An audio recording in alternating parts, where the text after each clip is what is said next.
I'm sure you've been there where you've taken a loss and it hurts and you just want to make it right. And before you know it, you're back in the market. You're not thinking clearly, you're just reacting. That is revenge trading. And today I'm going to tell you why you do that and how to stop repeating it. Revenge trading is when you impulsively trade after a loss. So you haven't entered the trade because it's a particular setup that aligns with your edge, but you've entered the trade because you're trying to undo the emotional impact of that losing trade. So for example, you take a 1R loss and then you feel frustrated, and then you enter on the next candle, not because of your edge, not because of your rules, but because you're now trading your emotions. So let's break down the psychology behind this and let's use the cognitive behavioral perspective. The cognitive behavioral perspective is the idea that how we think affects the way we feel, which affects our actions. So when you're revenge trading, what happens is that once you've had a loss, the thought that goes through your mind is, I need to make this money back. And then that thought leads to feelings of anger, maybe shame, or a sense of urgency. And those thoughts and feelings lead to a particular behavior or action, and that is revenge trading or over trading. And then the consequence of those thoughts, feelings, and behaviors is often more loss. Often you end up taking another loss. And then it just reinforces this belief that you can't control yourself. And it becomes this vicious cycle of constantly sort of chasing the market, trying to neutralize how you feel through trading as opposed to trading your setups. And often there are underlying beliefs about losing or being wrong, which is keeping the revenge trading going. So there might be beliefs that losing is bad, or being wrong means I failed, which is leading to you revenge trading after taking a loss. If you are interested in exploring what your underlying beliefs might be that are feeding into this revenge trading, feel free to have a look at my link below, where you can have access to my trading psychology course called Embodied Trader, where you can identify your beliefs about losing, about trading, about money in general, which might be maintaining this behavior, this trading pattern. Another reason that you revenge trade is that when you take a loss and you perceive losses to be a bad thing, you immediately trigger your fight or flight response. So that is a survival mechanism within your brain that is designed to keep you safe. And the minute you take a loss and you perceive that to be bad, your body is naturally getting you ready for action, which is to fight or to run away. So adrenaline is being released throughout your body.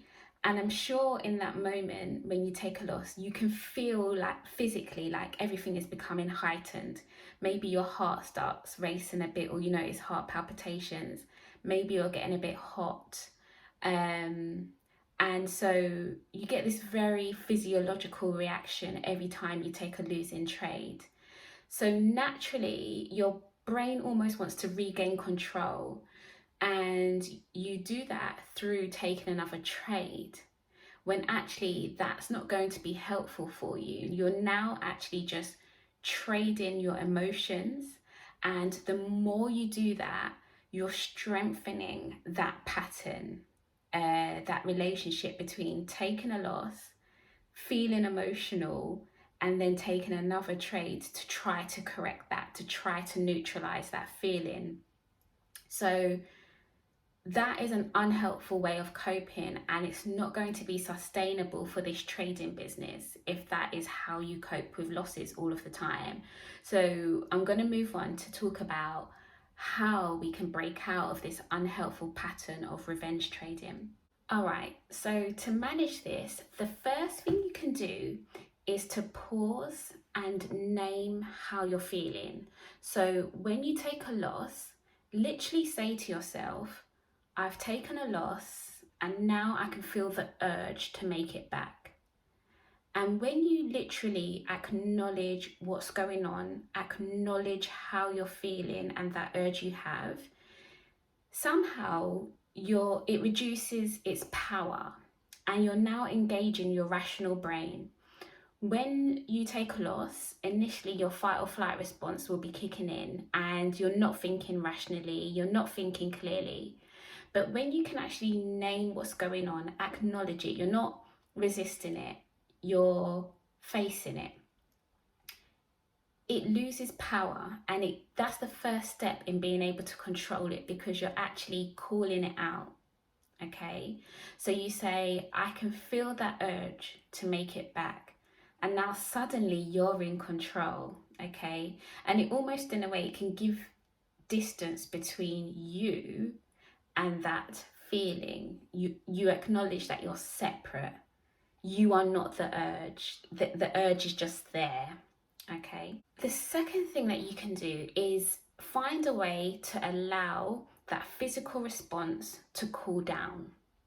That physical response is going to cool down, it always does. Okay, so whenever our fight or flight response is activated, adrenaline is released into our body. But only a certain amount of adrenaline is released, and then that level comes down, it plateaus, and then it comes down. So you will physically feel more calm, and also you'll be thinking more calm and more rationally. But when you immediately, impulsively re-enter another trade, you don't get the opportunity to see that that is what happens naturally. You actually do calm down. So the next time you take a loss, you're going to pause, you're going to name the urge that you can feel, and then you're going to allow that adrenaline and your physiology to calm down naturally. So you can do that through saying, right, I'm only going to take one trade for the day and I'm going to walk away. Or maybe it's not for the whole day, maybe say I'm just going to step away for 15 minutes, just do something else, do another activity, literally come away from the charts, stand up, walk around, go for a walk, do something else around the home. And now you're allowing the time, and you're allowing time to pass so that the adrenaline can reduce and you get back to a more calm state instead of being aroused. You don't want to trade in that state. The next thing that you want to do is also be mindful of how you're viewing losses. Sometimes we can think that, when we take a loss, it can be easy, and I've actually found myself doing this quite recently, but we can think that it means that our edge doesn't work. Or maybe we might think it means that it's showing some kind of inadequacy in ourselves, like maybe we're not good enough, or maybe we can't do it, and then that leads to us revenge trading, taking another trade, maybe to just prove to ourselves that we can do it.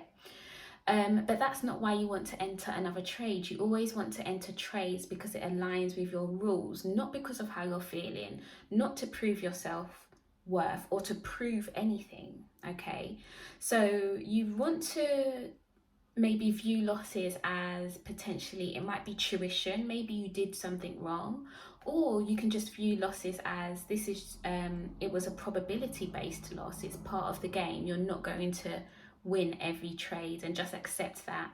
And I think when you come to that perspective of losses, it will reduce the likelihood of you revenge trading.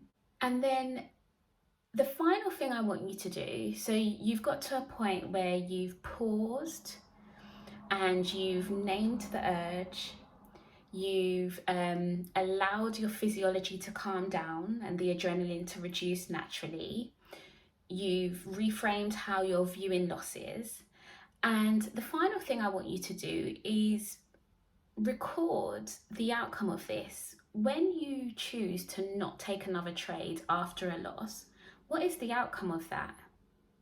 What is the outcome on your P&L? Are you losing less money now and making more money when you do trade because you're actually trading your setups and you're not trading your emotion? What impact has that had on your level of confidence in yourself, your ability to have discipline and to control your emotions? And what impact has it had on your confidence in your edge as well? So, in summary, the next time you take a loss, I want you to pause and label the urge to win it back. Then I want you to allow your fight or flight response to cool down. Then I want you to reframe how you're viewing losses. And then I want you to record the outcome of this alternative way of coping. I hope you found this video helpful. If you want to rewire your brain on a deeper level, check out my trading psychology course linked below, and I'll see you in the next one.